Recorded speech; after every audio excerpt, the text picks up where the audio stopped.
appelle les fake news il y a quelques semaines. Des effets à la fois formidables, parce que ce smartphone, je voulais le montrer, mais c'est toujours l'angoisse de perdre le smartphone, mais d'autres ont cette angoisse. Je voulais le montrer, mais c'est un outil formidable. C'est un mini-ordinateur qu'on a dans la main. Et ça va continuer, puisqu'on va avoir des objets connectés de plus en plus qui vont permettre d'avoir des données, des data de plus en plus précises. Et pour la santé, pour capter des données en matière corporelle, physiologique, c'est très important, ça apporte énormément de progrès. C'est un outil formidable également pour envoyer des photos, des images, au point parfois d'être un peu saturé par WhatsApp, SMS, mail, etc. J'en passe, parce que j'ai une tablette, un ordinateur, et il y a un effet de saturation parfois. Enfin, je me permets de le dire déjà, parce que je trouve que l'un des enjeux numériques, c'est de garder du temps. Or, c'est très chronophage. C'est dommage que M. Xavier Leroux, président de l'université qui devait être là, ne soit pas là, parce que j'aurais voulu parler des effets chronophages du numérique. On croit gagner du temps, et très souvent on en perd beaucoup. Quand il y a eu les 80 ans du CNRS, 3 chercheurs sur 5 devant M. Emmanuel Macron ont parlé des tâches administratives liées au numérique, en se plaignant que l'essence même du métier de chercheur, c'était de chercher, donc d'avoir du temps, et un temps calme. Et qu'on était de plus en plus dans un monde administratif où il fallait remplir des cases et des cases et des cases et des cases. Des milliers de cases qui n'ont parfois aucun sens, parce qu'on perd le sens, l'orientation et la signification du métier. Et je crois que dans le métier du soin, dans le métier de l'éducation, dans plein de métiers, ça explique pour moi peut-être un peu, pour partie, le malaise qu'on appelle des gilets jaunes, mais pas seulement, eh bien, il y a un épuisement, il y a une perte de sens. Ça, c'est l'aspect négatif. Mais l'aspect positif, c'est que ça permet aussi une très grande créativité. Les étudiants universitaires qui sont là m'ont permis très facilement de créer une très belle plaquette grâce à leur faculté d'utiliser le numérique. Et merci, chers étudiants et étudiantes du Master 2, droit et gestion des établissements sanitaires et sociaux. Vous avez une pratique numérique plus importante que la mienne, plus habile. Et c'est vous qui allez prendre le relais pour contrôler le numérique. Parce que tout l'enjeu, ça va être de contrôler le numérique. Contrôler dans le meilleur sens du terme. Parce que sinon, le numérique va nous échapper. Je me souviens de la phrase d'Anna Arendt qui dit il se pourrait qu'un jour, citoyens de l'univers que nous sommes, que nous puissions ne pas comprendre ce que nous sommes capables de faire. C'est-à-dire que les machines, ce qu'on est capable de faire, nos avions connectés peut-être un jour, nos voitures connectées, nos objets connectés, nos montres connectées, cette hyperconnexion nous dépasse. Et je crois que malheureusement, pour de nombreux milieux sociaux, c'est ce qui se passe. Effet de saturation, effet d'épuisement, effet de perte de sens, et effet également de perte de contrôle. Et j'essaierai de montrer, alors c'est ici en 30 minutes, mais j'aurai peut-être le droit à la parole dans le débat, où j'espère vous poser des questions, à 30-35 minutes. D'abord, il faut se rendre compte de cette ambivalence numérique. Il y a du positif, du très positif, mais il y a aussi de l'inquiétant, et du négatif. Le numérique, je crois, est un poison et un remède. C'est la définition du pharmacone. Vous savez bien, le médicament est un poison et un remède. Si on prend trop de médicaments, on peut mourir.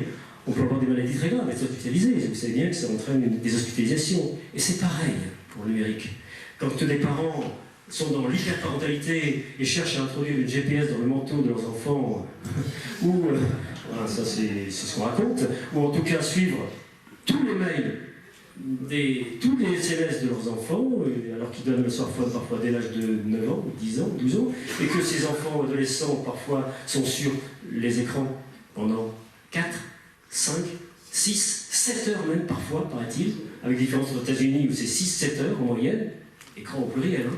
Et puis 4 heures, 5 heures en France, c'est quand même inquiétant. Est-ce qu'il reste un droit de jouer, de rêver pour un enfant, de s'amuser, de s'ennuyer, le droit à l'ennui, de se déconnecter? Vous savez que le droit à la déconnexion est reconnu dans le droit du travail, mais il faudrait peut-être aller beaucoup plus loin que le droit à la déconnexion. Et c'est simplement le droit du travail. Alors, des effets bénéfiques, vous le savez, par mon smartphone, j'ai pu comme ça apprendre la guitare, que j'avais oublié depuis quelques temps, avec un tutoriel. C'est formidable, je peux envoyer plein de photos, communiquer, commander un livre, un billet d'avion. Enfin, j'évite d'utiliser trop Amazon, parce que je suis un fervent partisan de sauvegarder les belles librairies. qui existent à Paris, à Lyon, un peu moins dans certaines villes, et qui disparaissent malheureusement parfois. On peut malheureusement aussi utiliser le numérique pour harceler quelqu'un, ou l'ignorer, se dissimuler derrière un pseudonyme, un code caché, être un faux lanceur d'alerte, susciter des angoisses folles. Regardez ce qui se passe aux Antilles, là. On va être tous contaminés. Alors, bon, c'est l'effet insulaire sans doute, mais c'est aussi sûrement des fausses nouvelles, des nouvelles erronées. Et le net est bourré de fausses nouvelles. Vous savez bien que ça circule beaucoup plus vite. Alors cette avalanche, on peut parler d'avalanche de données, avec souvent beaucoup de haine, de violence, quand on cloue quelqu'un en pilori, va sans doute être encore plus forte avec l'intelligence artificielle. J'ai fait partie d'un jury de thèse sur l'intelligence artificielle, et on a posé des questions sur l'IA, comme on dit, forte ou faible. C'est un juriste qui a soutenu cette thèse à Aix il y a quelques temps. Alors ces promesses et prouesses de l'intelligence artificielle vont susciter d'énormes changements dans le domaine des transports, de la santé, de la gestion des flux, des stocks, etc. Mais on n'est qu'au début d'un changement considérable. Ce qui risque d'arriver aussi, c'est une sorte de traçabilité généralisée. Traçabilité de tous nos gestes, de tous nos actes. Alors en Chine, c'est apparemment accepté par une partie de la population, quoique, je crois qu'on ne sait pas tout. On surveille, si vous avez bien traversé le passage clouté, on surveille beaucoup. Il y a beaucoup d'internautes sur le net payés par le Parti communiste chinois. Mais en France, vous avez des demandes de de visiosurveillance, lapsus, de visiosurveillance. Vous avez des demandes également dans nos villes, alors que c'était très contesté encore il y a 20 ans, de caméras partout. On voit même des affiches, telle commune du Var a acheté 80 caméras, et certains applaudissent. Moi, j'ai pas envie d'être tracé tout le temps. C'est la liberté d'aller et venir aussi qui est en jeu. Et puis, ça va plus loin. C'est la reconnaissance faciale qui est demandée. À Londres, ça existait également, on sait pourquoi. Mais si on est tous reconnus facialement, par exemple, pour entrer dans un collège, université, je crois qu'il y a un grand danger. Alors, je ne veux pas parler trop longtemps, je voudrais parler de comment le numérique, au sens large, surtout les réseaux sociaux, les smartphones, etc., fracture le temps, bouleverse notre rapport au temps et notre rapport à l'espace. D'abord, le rapport au temps. Il y a une anecdote qui m'a un peu amusé, mais un peu irrité aussi.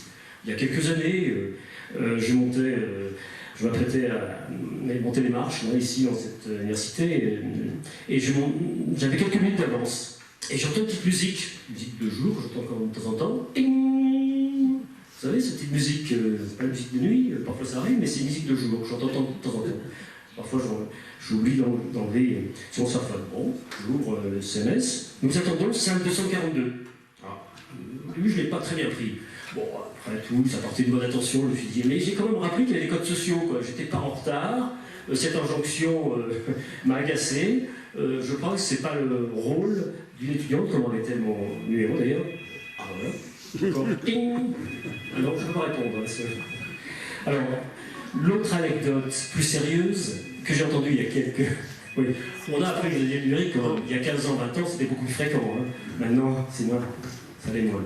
C'est des appels intempestifs. Ces sonneries. Un autre exemple beaucoup plus grave, parce qu'il touche au rapport au corps, au mouvement. C'est la rencontre avec une directrice d'une école de danse, vous connaissez sans doute, de Rosella Hightower, école de Cannes, où les danseurs et danseuses sont recrutés au plus haut niveau, que j'ai rencontré il y a quelques semaines, qui me disait, vous savez, mes étudiants, qui sont vraiment très très haut niveau, ça fait partie de l'université de Nice, qui s'appelle plus Antipolis, mais l'université Côte d'Azur, c'est plus smart, eh bien me disait, mes étudiantes et mes étudiants n'arrivent pas à lâcher le portable. Même pour danser, il faut qu'elles voient le portable, à quelques mètres. Donc elles sont tendues, elles ont l'angoisse de perdre le portable, ou de perdre un SMS qui va arriver. Certaines, j'espère pas toutes, mais elles disaient, c'est réel. Et pourtant, les écoles de danse classique, avec une sélection, elles ne se détachent pas du smartphone. Du smartphone. Alors, il y a l'anxiété, bien sûr, derrière ça, sans doute, mais quand même, cet objet technologique a des incidences que je n'aurais même pas imaginées.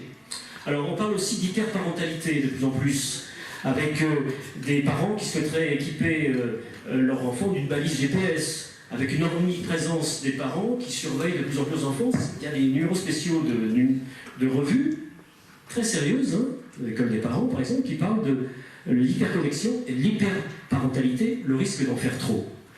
Mais bon, on peut en parler. Ici, j'ai vu qu'il y avait un psychiatre notamment. Alors, on a peut-être apprivoisé le numérique, mais on n'habite pas le numérique. Habiter au sens le plus fort du terme, hein. Habiter au sens philosophique du terme, dans nos relations personnelles, dans nos relations familiales, dans nos relations professionnelles et sociétales. Habiter, c'est pas une activité anodine, comme une autre.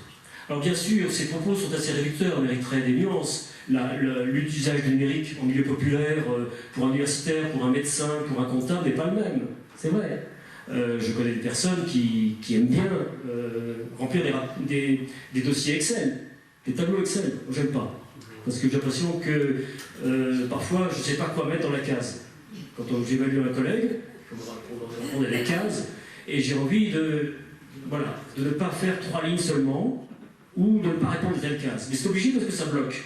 Le déroulant, puis ensuite ne marche pas, il faut répondre à toutes les cases. Ça m'agace un peu. Mais il y a d'autres qui disent, aucun problème. Donc les usages sont très très variés.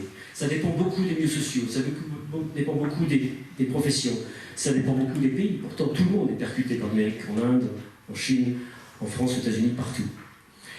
Regardons un exemple de l'ambiance du numérique à travers les mots. Le mot habiter. J'ai fait des recherches. Définition de Wikipédia, puisque les étudiants disent je m'informe par Wikipédia et Google. Je n'ai jamais lu de livre depuis 3 ans. Ah bon? Wikipédia, c'est quand même assez pauvre. Habiter, c'est loger chez une copine en colocation. Exemple. Bon, Wikipédia, tiens, qui a fait ça. Bon. Sur le plan philosophique, c'est un peu mieux quand même. Être dans un endroit couvert et clos, mais c'est aussi un lieu qui doit être adapté à une autre manière de nous ouvrir à l'espace. Ah, c'est beaucoup plus joli, je trouve que c'est beaucoup plus poétique, ça fait penser à l'habitat au sens de certains philosophes. Alors voilà, déjà un problème, le sens des mots, avec, je dirais, une tendance à favoriser une vision instrumentale des mots. Je pourrais prendre des exemples. Selon les langues, le mot gouvernance n'a pas le même sens. En France, la governance en anglais, ça n'a pas le même sens. Alors il y a une tendance à américaniser les mots qui vise à appauvrir les mots.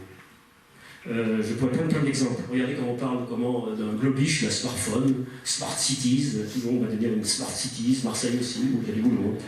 Bon, ça fait bien. Mais c'est quand même agaçant, parce qu'on dirait qu'on doit à tout prix parler la langue anglaise. Mais pourquoi? Il y a 250 langues en Inde. Il y en a tant dans le monde, mais gardons la pluralité des langues, surtout. Chaque langue, c'est une vision du monde. Et le droit, la littérature, l'écriture sont totalement percutés par le numérique, avec un appauvrissement de la langue. Quand vous lisez Flaubert, quand vous lisez Camus, Proust, vous voyez bien la richesse de la langue, en particulier la langue française, vous en êtes convaincu. Mais on peut lire aussi les textes du Code civil. Je viendrai à un texte tout à l'heure. C'est évident, le Code civil, par exemple. Un exemple, en 1804, on écrivait bien le Code civil. Les conventions légalement formées tiennent lieu de loi à ceux qui les ont faites. Donc les contrats, légalement formés, conformes à la loi, tiennent lieu de loi à ceux qui les ont faites. Donc doivent être respectés. En 2 lignes, c'est court, ça résume tout le droit des contrats. Et je vous donnerai un autre exemple. Mais regardez la beauté d'un poème. Le ciel est par-dessus le toit, si bleu, si calme. Un arbre par-dessus le toit berce sa palme, etc. Je ne vais pas aller plus loin, mais vous savez très bien que les mots calment, la poésie calme. Or, dans le numérique, on est dans un mode accéléré, souvent, qui est très agaçant, en particulier quand ça ne marche pas. Mais pas seulement. Pourquoi? Parce qu'il y a une injonction à répondre très vite. Et j'ai ma soeur qui est infirmière, mon beau-père était médecin, je connais des avocats qui me disent « j'arrête parce que je ne peux plus travailler visa un avocat à un certain âge ». Je pouvais préparer mes plaidoiries, je pouvais préparer des conclusions. Depuis 10 ans, je ne peux plus. J'ai plus le temps. On m'agresse sans arrêt, des mails, et je suis saturé. Un médecin me dit la même chose. Je ne fais plus mon travail, une infirmière aussi. Je passe le quart, à 3/4 de mon temps, à remplir des fiches sur les malades, mais je ne m'occupe pas des malades. Alors, pour en revenir au droit, dans le temps qui me reste, je dirais que le numérique percute le temps. Or, le droit, comme nous l'a rappelé le grand juriste François Host, qui vient ces jours-ci, je pense, à Toulon, est fondé avant tout sur la dimension temporelle. C'est-à-dire que le droit, c'est un récit. C'est la représentation d'une société. Si on oublie ça, on transforme le droit en un management, en une gestion des affaires humaines. Vous savez, on parle de gestion des ressources humaines. Mais le droit, c'est pas ça. C'est pour partie, peut-être, une façon de motiver les travailleurs, etc. Mais ça a surtout une fonction médiatrice pour apaiser les conflits, ça borne, ça cadre, ça crée des limites, ça transcende aussi par des mots comme dignité de la personne humaine, respect, intégrité, liberté. Le droit est profondément lié au temps et nécessite une moyenne et une longue durée. Ça, j'en suis convaincu parce que j'ai, au tribunal pour enfants, été amené à juger pendant 8 ans, des enfants et des adolescents, et on prenait du temps pour délibérer. On sortait de l'espace du tribunal habituel, on allait dans une autre pièce, et on se donnait une demi-heure, une heure pour réfléchir. Ça, c'est le procès qui le montre. C'est donc un temps où il faut se poser, et puis étudier les charges et les décharges, étudier ce qu'a dit l'avocat, revoir les pièces. Et c'est très important, ce discours narratif du droit. C'est ce qu'avait expliqué Jean Carbonnier, qui dit ceci, un très grand juriste: le droit est trop humain pour épouser les courbes de la ligne droite. Ah, c'est pas mal, hein? Le droit est trop humain pour épouser les courbes de la ligne droite. Je ne sais pas si les lignes droites, ça existe vraiment. Mais ça, je passe la parole à mon ami physicien. En tout cas, le droit terrestre, on voit ça quand on a construit la sécurité sociale, la protection sociale. C'est le résultat de dizaines et de dizaines d'années de combats sociaux, en 1936, etc., et bien avant. Dès 1898, il y avait un arrêt très important sur la notion de risque, qui crée une faute pour l'employeur. C'est un récit, tout cela. Et on risque de le détricoter parce que ça coûte cher, parce qu'il faut quantifier. Ce serait bien dommage de le détricoter. Regardez, c'est un exemple, aux États-Unis, quelqu'un se demandait s'il n'y avait pas le coronavirus. Il va dans un hôpital, on lui demande déjà l'équivalent de 3 000 € ou 3 000 $. Vous voyez compte la différence entre le système français et le système américain? Bon, vous devinez quel système je défends, et c'est un système européen. Alors, d'autres éléments de danger. Le droit est fondé sur la notion d'intime conviction. C'est très important de prendre conscience de cela. Regardez ce beau texte du Code pénal. Pourtant, le Code pénal, c'est rude, il n'y a plus la peine de mort, mais voilà ce que dit le président de la Cour d'assises. Avant que la Cour d'assises se retire pour délibérer, le président donne lecture d'un texte suivant. La loi ne demande pas aux juges des moyens par lesquels ils sont convaincus. Elle leur prescrit de s'interroger eux-mêmes dans le silence et le recueillement. Le silence et le recueillement, j'ai l'impression qu'on est dans un autre monde que le monde judiciaire, quand même, dans le silence et le recueillement, et de chercher dans la sincérité de leur conscience quelle impression on fait sur leur raison, les preuves rapportées contre l'accusé et les moyens de sa défense. La loi ne leur fait que cette seule question qui renferme toute la mesure de leur devoir. On parle pas seulement de droit, mais de devoir. Avez-vous une intime conviction?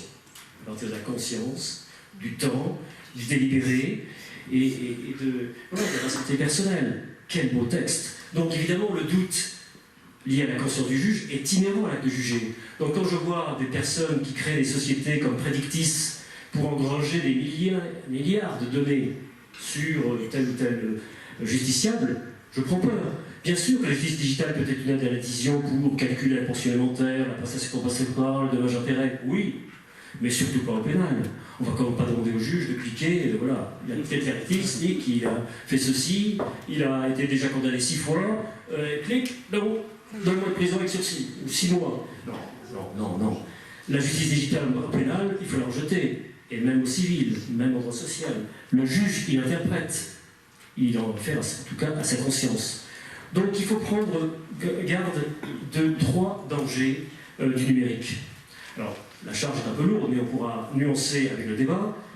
Un risque de désymbolisation. Vous voulez bien le procès. Le procès, il y a des symboles. On est dans on appelle justice. Il y a des rituels. Il y a une robe pour les avocats, pour les juges, etc.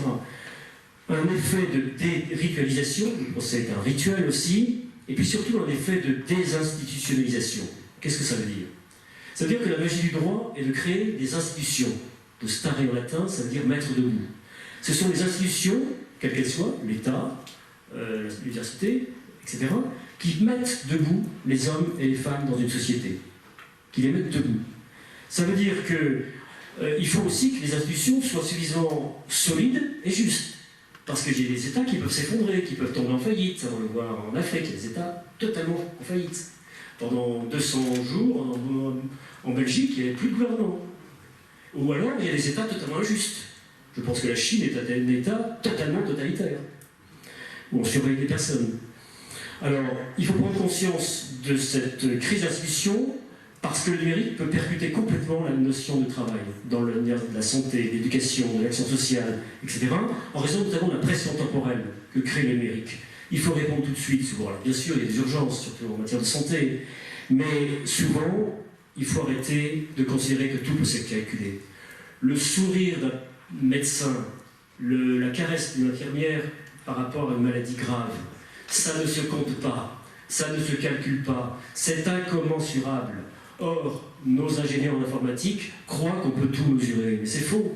C'est faux. L'empathie, ça ne se mesure pas. La gentillesse, ça ne se mesure pas. Donc, il faut revenir au réel. Mais lutter contre cette quantophrénie, cette quantofrénésie, cette quantification du monde que montre très bien ce professeur de Collège de France que je connais bien, Alain Suppiot, qui a écrit La gouvernance par les nombres. Donc, encore quelques minutes pour dire que nous n'habitons pas encore le monde du numérique. Allons-nous garder le contrôle du numérique? Quel monde allons-nous laisser à nos enfants, disait Françoise dans une très belle conférence il y a 2 ans ou 3 ans. Quel monde allons-nous laisser à nos enfants? Allons-nous avoir un monde encore humain? Vous voyez, les questions sont graves. Mais nous allons peut-être le garder, ce monde humain, à condition de réfléchir à la question de l'intériorité sur laquelle on a travaillé pendant 3-4 ans de façon interdisciplinaire. Écoutez sa petite voix intérieure, son fort intérieur. Le mot fort, d'ailleurs, est un mot juridique. Ça a donné forum. Écoutez sa petite musique intérieure, c'est très important. Parce que sinon, c'est le règne des imposteurs, c'est le règne de la méchanceté. Et c'est un grand auteur qui s'appelle Valéry, qui, dès les années 30, le disait. Paul Valéry a écrit des phrases merveilleuses sur la profondeur de l'être, cette absence sans prix pendant laquelle les éléments les plus délicats de la vie se rafraîchissent et se réconfortent. Et voilà une phrase qui me plaît énormément chez Valéry, c'est qu'il dit qu'on a perdu le sens de la durée. On a perdu le sens de la durée, du lien entre le passé et le futur, et de la conscience présente, de l'éducation suspendue et des attentes embusquées. Une sorte de repos dans l'essence qui rend l'esprit et sa liberté propre. Voilà, garder le contrôle numérique, c'est garder une distance par rapport à ces outils merveilleux. Donc, garder la possibilité de l'intériorité. Si vous êtes constamment dans l'extériorité à envoyer des photos, des mails, des SMS, à répondre, etc. J'ai par exemple sur mon smartphone toute la vie privée, une grande partie de la vie privée de quelqu'un. Voilà, depuis quelques jours, je ne sais pas comment c'est arrivé, j'ai par WhatsApp toute une liste de messages qui arrivent et qui concernent quelqu'un que je connais vaguement quand même, mais je ne suis pas dans son réseau. Et comment c'est arrivé là? Bizarre. Hein? Bizarre. Donc on ne contrôle pas et on ne contrôlera jamais le numérique. J'ai travaillé sur la traçabilité en 2003, j'ai demandé des informaticiens, est-ce qu'on peut faire craquer les mails, etc. Les informaticiens m'ont répondu oui, c'est bien que c'est possible. Donc on percute totalement la distinction classique du droit entre vie privée et vie publique. On percute totalement la distinction entre vie professionnelle et vie personnelle. Vous savez très bien que très souvent on travaille chez soi avec une pression du temps qui est très forte. Donc j'aime beaucoup la phrase de Henri Maldinet qui dit « Dans un espace saturé, rien ne peut advenir ». Alors ce sont des auteurs comme Merleau-Ponty, phénoménologue, qui a parlé du rythme de l'existence, de la nécessité de sentir les choses.